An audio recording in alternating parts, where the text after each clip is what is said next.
Olá, eu venho apresentar a vocês o nosso podcast Sala de Espera.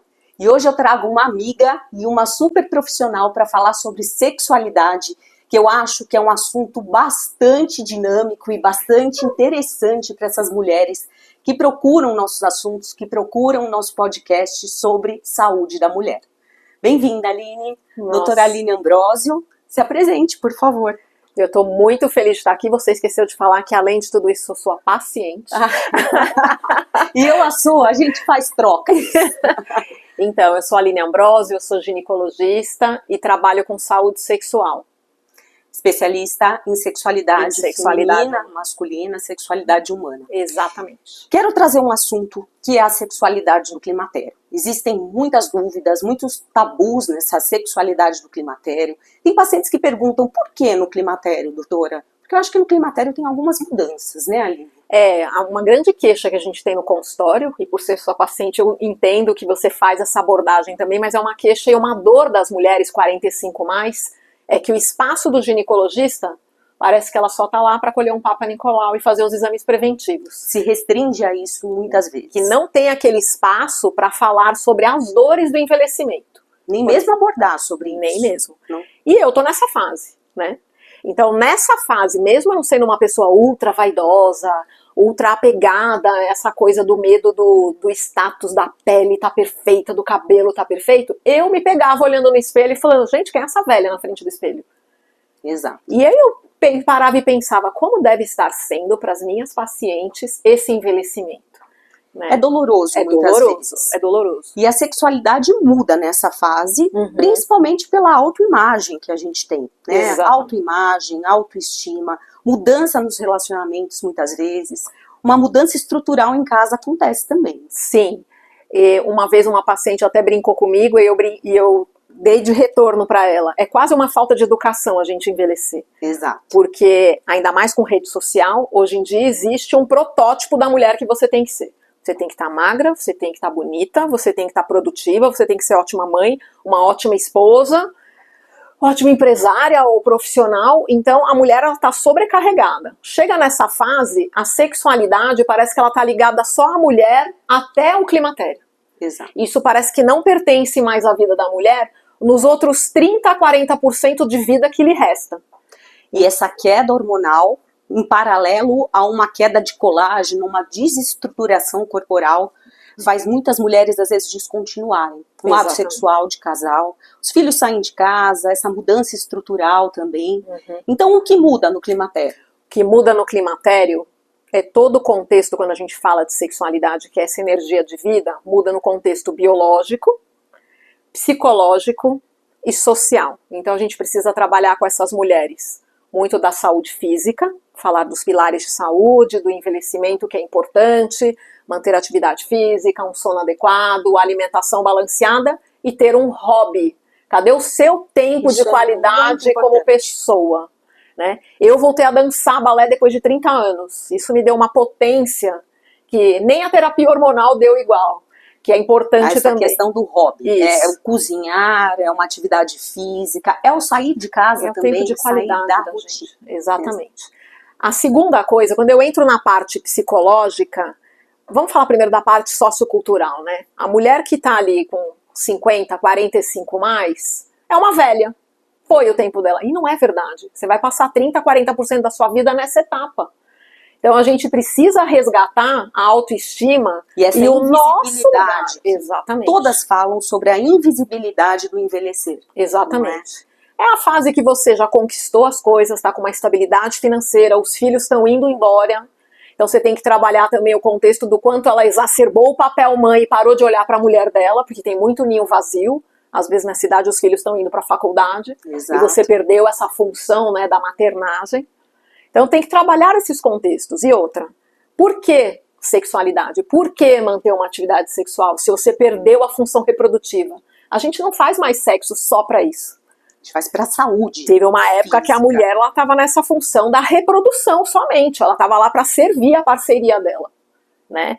Toda a questão sociocultural envolvida do cristianismo, do judaísmo aí, trazendo todos esses tabus. Então a gente precisa trabalhar com esses tabus. A outra função desse contato sexual, prazer, né?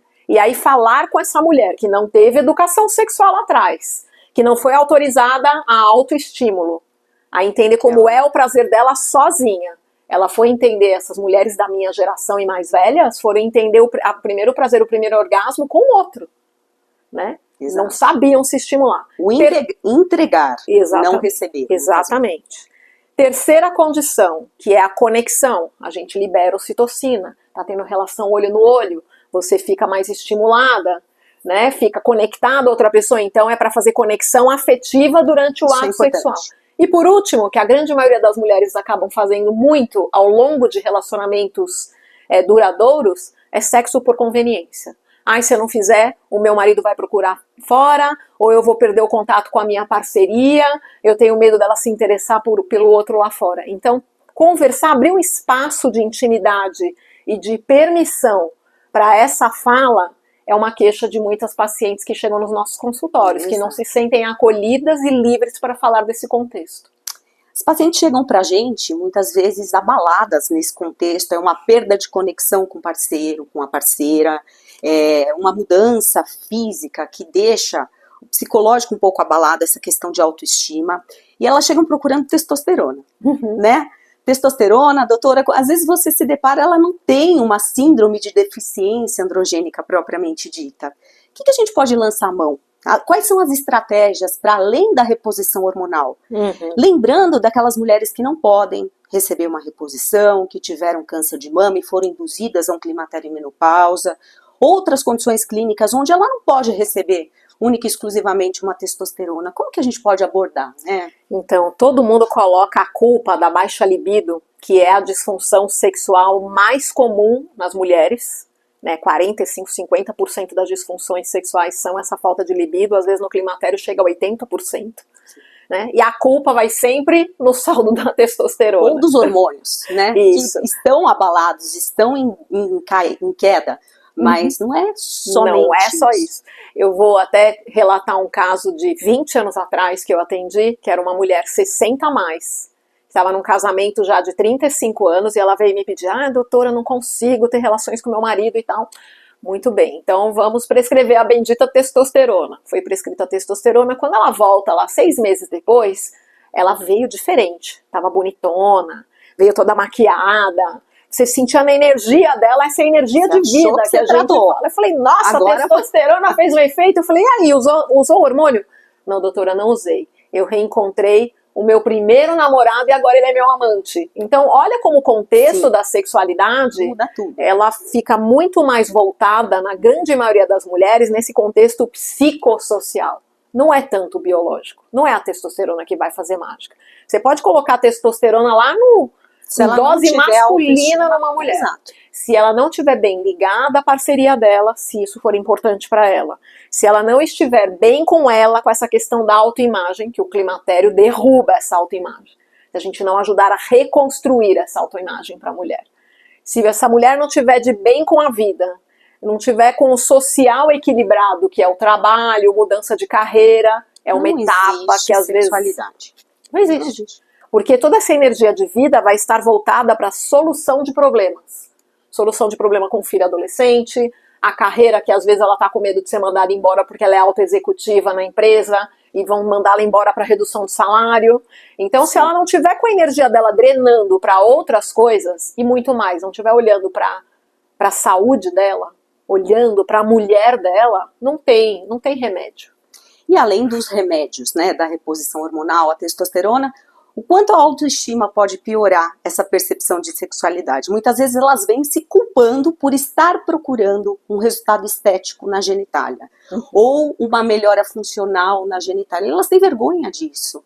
O quanto isso pode influenciar? E você começa a perguntar para essa paciente, quais foram as mudanças por conta dessa autoestima? Ela passou a ter relação no escuro. É uma mulher que se estimulava com luz acesa em qualquer contexto. Então isso para ela é significativo, teve uma mudança, né? Por uma boa sexualidade em relacionamento longo, ou quando essa mulher divorciou, ou está procurando parcerias, sejam casuais, ou uma nova parceria de vida, essa autoestima, essa autoimagem é super importante. Em relacionamento longo, Ampliação de script sexual é importante, porque o cérebro fica com preguiça. E não redução de script sexual. Né? E você tá com uma autopercepção do seu corpo, uma tranquilidade para poder ampliar a forma de se relacionar na intimidade com a tua parceria, é super importante. Aí entra o papel de toda a tecnologia, que você também, eu sei que faz um consultório. Tratamentos funcionais e estéticos, por que não? Né? Sim, super importante. Vamos falar sobre o laser íntimo? Porque eu sei que todas as mulheres já conhecem o laser íntimo. A gente fala em laser, e quando a gente fala em laser, são tecnologias. Hoje a gente tem as tecnologias médicas discutidas em todos os congressos. Existem os lasers, a radiofrequência, que é maravilhosa, ultrassom microfocado, os LEDs, vários tipos de energia em função dessa melhora funcional e estética, principalmente no funcional que a gente quer falar agora. O que o laser pode fazer, né, Aline? Na tua percepção, quando você está tratando como sexóloga, essa mulher que passou por um tratamento regenerativo?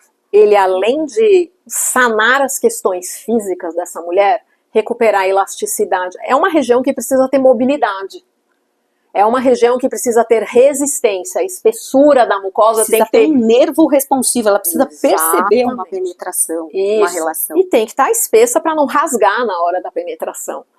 É uma coisa que as mulheres notam, sentir também isso, essa dor de falar, gente, esse estímulo antes já me deixava acesa, tá demorando para o corpo responder. Tudo isso a tecnologia, ela regenera. Outra, a tecnologia, por melhorar biologicamente, funcionalmente a região íntima e a velocidade da resposta sexual, ela melhora a autoestima dessa mulher, melhora a confiança. Então, tira ela no ciclo de catastrofização, que às vezes a mulher ela começa a sentir dor ou não sentir prazer e o cérebro vai falar assim, que isso, essa atividade não te traz recompensa, vai fazer outra coisa, né? Vai pro teatro com as amigas, não tem relação orgasmo, sexual. No orgasmia que a gente precisa ter recompensa. Recupera tudo isso. Você sabe que eu faço os lasers, aqui eu faço laser, radiofrequência como os principais protocolos. Sim. O laser tem 3 sessões como protocolo inicial. E elas chegam sorrindo já na primeira sessão, após a primeira sessão para fazer a segunda. E eu falo, gostou do laser? Adorei, doutora. Melhorou a percepção? Melhorou a lubrificação? Melhorou. Doutora, ele percebeu.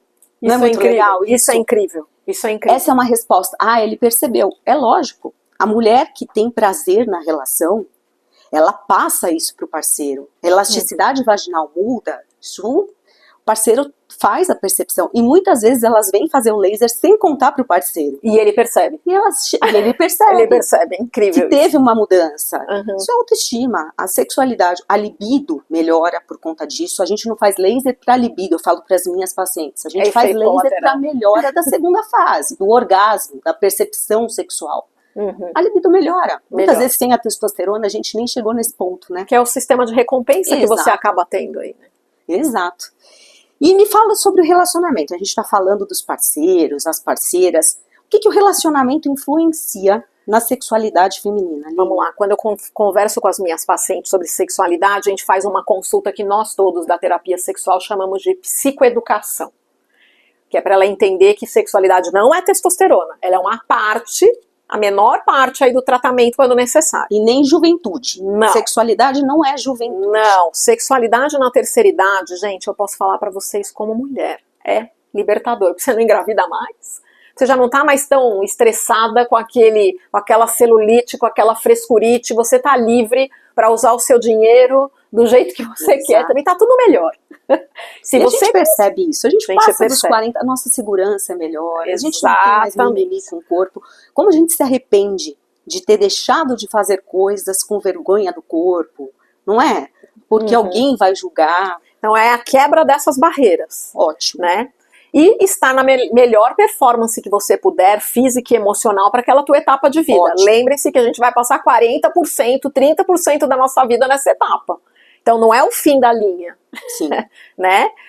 Então cuidar da parte biológica, que o médico faz bem isso. Vai fazer atividade física, dormir bem, fazer a terapia hormonal quando puder, tratar os sintomas do climatério de outras formas se não der para fazer com a terapia hormonal. Então o biológico. O segundo pilar da sexualidade é a autoestima. E a autoestima não é só autoestima sexual, é a autoestima do que ela vê no espelho e de como ela se sente. E aí entra essa percepção da confiança dessa mulher, da percepção da sua região íntima. E aí muitas vezes lançar mão das energias, você mesma faz muito clareamento, preenchimento. É uma área que com o envelhecer vai ficando mais escura pelo atrito. Aquela percepção de mudança. As ninfoplastias, né? As ninfoplastias para ela ter a segurança de estar transando com a luz acesa, de estar se sentindo bonita, confiante. Né? Então tem a ver com essa percepção. E a parte emocional dessa autopercepção, que tem a ver com autocuidado. Então, para mim, como eu já citei anteriormente, é ter voltado a dançar. E a sua vontade? Onde é que está a sua vontade? Qual o seu hobby? Isso, você vai começar a pedalar com um grupo de night bikers, você vai fazer um curso de fotografia, onde está isso? Vai fazer um curso da história da arte? Tem que achar esse lugar de valor. Até mesmo como substituição para alguns vícios, que é um período que a gente fala, diminui bebida alcoólica. Tem muita paciente que fuma nessa fase de climatério, não combina tabagismo com queda hormonal. Exatamente. Como que você vai trocar esse vício, esse prazer, né? Onde está a dopamina, né? A recompensa, o prazer da teu horário. Exato. Você poderia estar stalkeando ali, você pode estar fazendo algo prazeroso, né? Então eu falei que são 4 pilares aí da sexualidade. Eu já falei do biológico, da autoestima. Vamos falar dos estímulos. Tem o estímulo interno e externo. O externo é o script. É a forma como os órgãos do seu sentido são estimulados. Em casamento longo, você já sabe o cheiro, o gosto, o shape, o toque da parceria. Vai ficando monótono, vai ficando chato, cada vez menos desencadeando o sistema de recompensa. Então, por isso que é importante a parceria não ter só cumplicidade, ela tem que ter intimidade para falar as suas vontades. Para ampliar esse repertório. Exatamente. E aí, muito importante, a confiança. Então, quantas pacientes nossas que fazem a ninfo, a labioplastia, têm mais liberdade, às vezes, de ampliar o script pela segurança, né? E o que é o estímulo interno? Mulher não pensa em sexo. Mulher planeja o mercado, ela planeja a carreira, planeja a escola dos filhos, planeja tudo, até a aposentadoria. Aí quer, às vezes, estar ali com a libido lá em cima, sendo que ela não para planejar e pensar em sexo. Ela não permite que a libido se aflore. Eu vejo muito isso. O que é libido? É um estímulo sexual. E a gente está no século XXI, por que a mulher não pode pensar em sexualidade? Agora, recentemente, teve um assunto que hypou, aí da Cláudia Raia, dando para a filha dela um vibrador importantíssimo. E a coleção de vibradores. Exatamente. Por que ela não pode planejar a saúde sexual da filha desde a adolescência? E lembrando que as mulheres nessa faixa etária são muitas mulheres que foram castradas de pensar na sexualidade na adolescência. E aí esse assunto, ele ainda, a gente fala, né, com a mão na boca. Indicação médica. A fisioterapia, ela é estimulada por cones vaginais, vibradores vaginais. Exatamente. É o que ela fala nesse de olhar com o espelho dela. Né? Foi indicação médica. E muitas vezes a gente quer fazer um laser para recuperar um tônus de músculo. Músculo a gente trabalha. Como que a gente está trabalhando a musculatura interna? E a gente perde massa muscular nessa faixa etária do corpo todo, e ali não é diferente na região íntima. Queda hormonal, uma velocidade ainda maior. Não é? É terrível. Sabe que eu vejo muita dificuldade das pacientes em interpretar o que é um relacionamento saudável. Depois de tantos anos de casamento, depois daquela mesmice, essa mudança estrutural do papel de mãe, agora ela não tem os filhos em casa. O que é saudável, Aline? Então esse é o 4º pilar, que é a parte relacional, que eu já falei um pouco do social, se ela está vivenciando um luto, se ela está com um problema na carreira, ninho vazio dos filhos indo embora, e o relacionamento, né? O relacionamento, o que é a definição na linha do psicodrama que eu trabalho de casamento? Ele é uma sociedade onde o objeto de partilha é a condução da própria vida. Condução do quê? Da vida financeira, da vida emocional, da vida como pais, se tiverem filhos, é de tudo. E da intimidade. E os casamentos, eu faço muita terapia de casal no consultório e terapia sexual de casal no consultório, e o que a gente vê é que os casais têm cumplicidade para conduzir a vida. Eles sabem bem aonde eles vão aplicar o dinheiro deles para envelhecer, para onde eles vão viajar, onde os filhos vão fazer a faculdade ou a escola, mas eles não falam de intimidade. Não tem pareamento algum. Não tem. O que é saudável de frequência sexual? É uma pergunta que a gente enfrenta muito no nosso dia a dia. E não tem. Pelos estudos, não existe um número. Tem que ser 2 vezes por semana, 3 vezes por semana.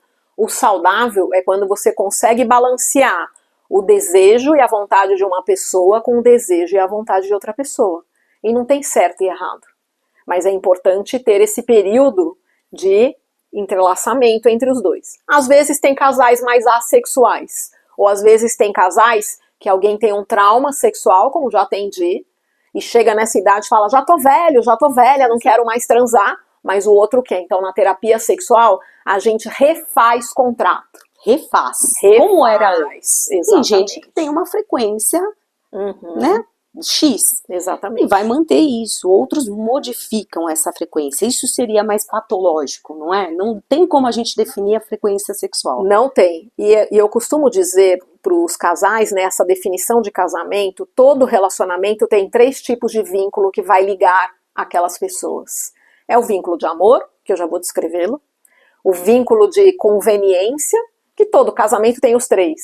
Ah, eu tô casada com o fulano, com a fulana, vou separar? Ai, como é que vão ficar os filhos? Ai, tem que dividir o dinheiro no meio. Tudo isso é conveniência. Ai, meu marido é tão bom pai, eu não sinto mais atração por ele, mas é bom pai. Tudo isso é conveniência, né? O segundo, aliás, o terceiro vínculo é o vínculo de dependência. Ninguém é completo psicologicamente. Todo mundo tem algum buraco emocional que veio da ineficiência dos nossos pais, que veio da ineficiência dos pais deles. Que você vai procurar suprir no outro. Isso, o outro vira quase que um remédio que complementa a sua dificuldade psicológica. E às vezes a gente olha casais e fala, nossa, os caras quase se matam, não se largam, porque não consegue, é um dos que mais gruda uma pessoa na outra, que é a bengala, é o curativo que um traz para a parte psicológica do outro. Isso é fisiológico? Você consegue trabalhar em cima disso de uma maneira benéfica, fisiológica? Na terapia de casal não, porque a gente só trabalha o vínculo, mas numa terapia individual, se uma pessoa vai para um trabalho de autoconhecimento e ela aumenta o arcabouço de saúde mental dela, cada vez menos ela precisa do outro para complementar o lado doente dela. Perfeito. Que a gente chama de complementar patológico. Então por isso que às vezes casais que só um vai para terapia e melhora a saúde mental, ele vai se desligando do outro. Né? E às vezes vai para divórcio, esse tipo de... Tem uma maneira mais... Exato. Na terapia de casal a gente só trabalha o vínculo. E aí o vínculo de amor, ele tem 3 tipos de atração. Você pode sentir atração física pela pessoa, você pode sentir atração emocional pela pessoa, porque você gosta do jeitinho dela, você gosta do jeito que ela te abraça, você gosta de dormir de conchinha com ela. E tem a atração intelectual, que você gosta dos pensamentos, da cultura que essa pessoa tem, da potência dela na vida. E ao longo do casamento, se você não for sentando e rediscutindo isso, eu brinco, por exemplo, em casa a gente faz o feedback de empresa, que é sentar com o marido e falar o que você precisa da relação para eu continuar sendo o lugar que é mais gostoso de voltar ao final de um dia. Então a gente precisa ter essa intimidade. A intimidade não é só lá deitar na cama e transar com a pessoa. É ter essa intimidade de falar as suas vontades, o que é negociável para o outro te entregar aquilo que você precisa, o que é inegociável que você precisa receber para continuar na relação. Isso fortalece a intimidade e óbvio que vai fortalecer a intimidade mesmo na hora da sexualidade. Me conta sobre parear, combinar frequência sexual. Esse encontro marcado.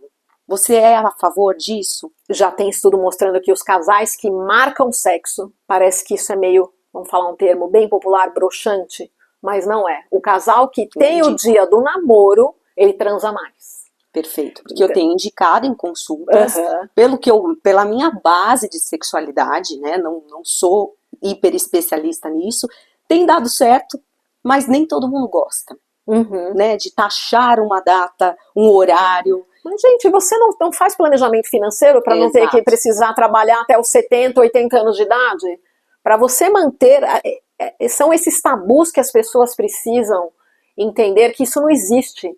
Se você planeja sexo, você vai transar mais. Talvez isso vire a um automatismo futuro. E as pessoas esquecem de uma máxima que a gente fala no consultório, que o sexo para a mulher começa no bom dia do café da manhã. Homem e mulher não funcionam diferente.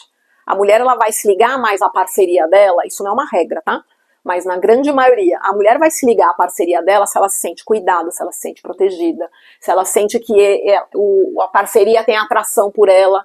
Então, não sair de casa sem aquele beijo, sem falar bom dia, boa tarde, boa noite, né? Mandar flor, mandar um recado no WhatsApp, trazer flor um pro outro. E então, agendar esse sexo. Agendar e voltar a fazer um namoro, vai assistir um teatro, né? Vai viajar sozinho. As pessoas quando viram pai e mãe de pet também a gente vê isso. Sim. Esquece que é uma pessoa antes de ter se tornado pai ou mãe. Quando você vira pai dos pais. Exatamente. Mãe dos pais. É um período também de muito estresse psicológico, de rotineiro dentro de casa. Muitas vezes os pais vêm morar com esse casal, não é verdade? Uhum. No meu dia a dia eu vejo muito disso. Mulher que passou dos 50 vira mãe dos pais. Não existe vida de casal. Não existe mais uma rotina de casal. Vira mais um peso. E os filhos não estão mais em casa, mas eles continuam nessa dependência, né?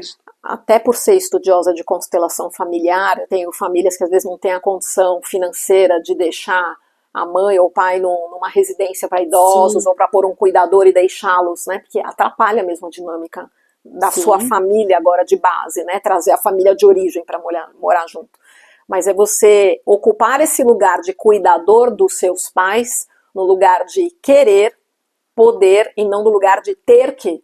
Porque senão isso vira uma sobrecarga que mina essa sua energia de vida e você sai do seu endereço. Exatamente. As pessoas ficam nesse período de transição para longo prazo.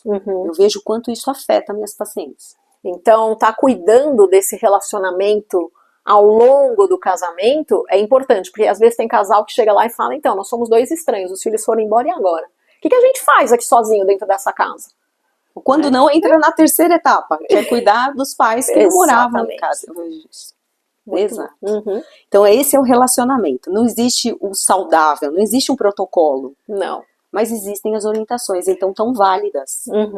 Às vezes até abrir relação, que é um assunto que a gente conversa muito, porque o terapeuta, né, no lugar de terapeuta eu não estou ali como juiz para falar dos meus valores, das minhas vontades. Então até é um lugar onde a gente às vezes abre a conversa. Tem muita gente que chega nessa fase com disfunção sexual. Se essa mulher é casada com homem leva às vezes 7 anos para procurar uma ajuda quando ele tem disfunção sexual. E a disfunção sexual do marido ou da parceria pode levar à disfunção sexual dessa mulher que já está mais predisposta na fase do climatério a ter disfunção sexual pelo biológico, como a gente disse. Então, na terapia sexual de casal nessa etapa, a gente vai falar das condições limitantes desse corpo. Esse homem está começando a ter dificuldade de ereção, ele está estressado porque ele perdeu potência no mundo e às vezes perde potência na intimidade com a mulher dele, ele perdeu o trabalho. O que está acontecendo? Então, trazer à tona, ter esse espaço para conversar. E para ampliar o script. É a permissão de falar as dores. E na técnica que a gente trabalha, que chama tribuna, a gente põe uma cadeira, onde uma das pessoas vai conversar comigo, e o outro fica fora do foco de visão de quem está conversando comigo, o terapeuta. Né? Então o outro começa a escutar as demandas da parceria, ou as queixas ou as dores da parceria com mais empatia. Porque não é a fala aqui como sendo uma demanda, a culpa é sua, ou eu não estou conseguindo e você não me escuta. Você escuta de longe, o olhar muda. E a gente vai trocando o lugar de quem senta ali. Às vezes a gente usa inversão de papel, quando tem pouca empatia. Então eu coloco você lá, Fernanda, senta aí, agora você não é mais a Fernanda, você é seu marido, Lucas. Então eu faço perguntas para você me responder no lugar da parceria para aumentar a empatia. E com isso, um percebe a dor do outro, um percebe a demanda do outro, melhora a escuta da comunicação, e aí com isso eu posso estreitar mais ainda o laço afetivo, estreitar mais intimidade, que vai refletir na hora que os dois estão ali na cama. Perfeito. E incluir cada médico, cada abordagem, o médico desse homem, o médico dessa mulher, nessa estratégia também. Exatamente. Outra questão que eu vejo muito no nosso dia a dia é casal que não está pareado.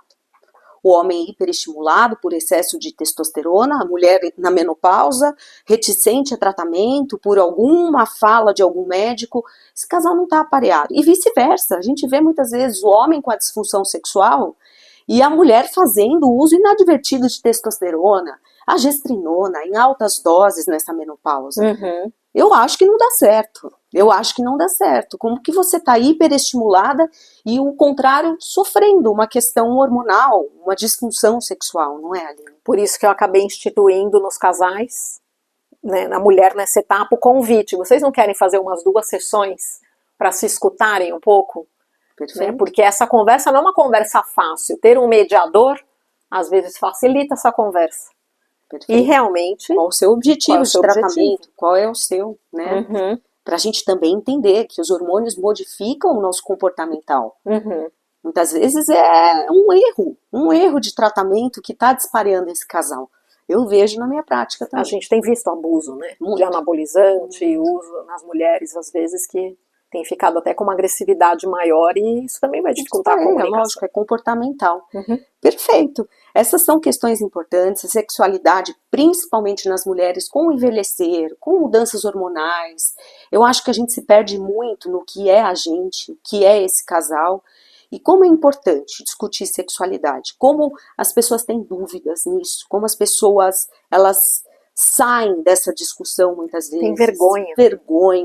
Muito contexto familiar, sociocultural nisso. Uhum. Muito legal, Aline. Obrigada. Eu que te agradeço. Foi um prazer estar aqui com vocês. Prazer é meu.